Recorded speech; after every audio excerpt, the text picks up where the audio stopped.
Hi friends, welcome to my channel. ఈరోజు మనం వినాయక చవితి గురించి కొన్ని విషయాలు తెలుసుకుందాం. అసలు వినాయక చవితి ఎప్పటి నుంచి చేస్తున్నారు, దానికి గల కారణం ఏంటో ఇప్పుడు తెలుసుకుందాం. ముందుగా వినాయక చవితి ఎక్కువగా ఇంటి స్థాయిలో మాత్రమే చేసుకునేవారు.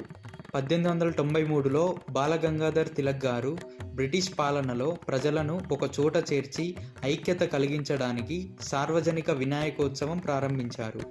అప్పట్లో బ్రిటిష్ ప్రభుత్వం పెద్ద పెద్ద సభలు సమావేశాలు నిషేధించింది. కానీ పండగ పేరుతో ప్రజలు గుంపులుగా చేరడాన్ని ఆపలేకపోయారు. ఈ అవకాశం వాడుకొని తిలక్ గారు ప్రజల్లో స్వాతంత్రం స్ఫూర్తిని రగిలించారు. అప్పటి నుండి వినాయక చవితి కేవలం ఇంటి పండుగ కాకుండా సామూహిక ఉత్సవంగా మారింది.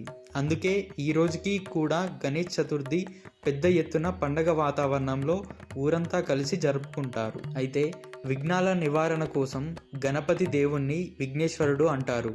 ఏ శుభకార్యం మొదలుపెట్టినా ముందు గణపతిని పూజిస్తారు. ఆయన దీవెనలతో అడ్డంకులు తొలగిపోతాయని నమ్మకం. ఏ పని ప్రారంభించినా గణపతిని పూజించడం వల్ల అది విజయవంతంగా పూర్తవుతుందనే విశ్వాసం ఉంది. అందుకే మొదటి పూజ గణపతికే చేస్తారు. పురాణాల ప్రకారం పార్వతీదేవి తన శరీరంలోని పసుపుతో గణేశుడిని సృష్టించింది. ఆ తర్వాత శివుడు ఆయనను తన కుమారుడిగా అంగీకరించాడు. ఈ సందర్భాన్ని గుర్తు చేసుకోవడానికి గణేష్ చవితి జరుపుకుంటారు. గణపతి విద్య, జ్ఞానం, బుద్ధి, శ్రేయస్సు ప్రసాదిస్తాడు.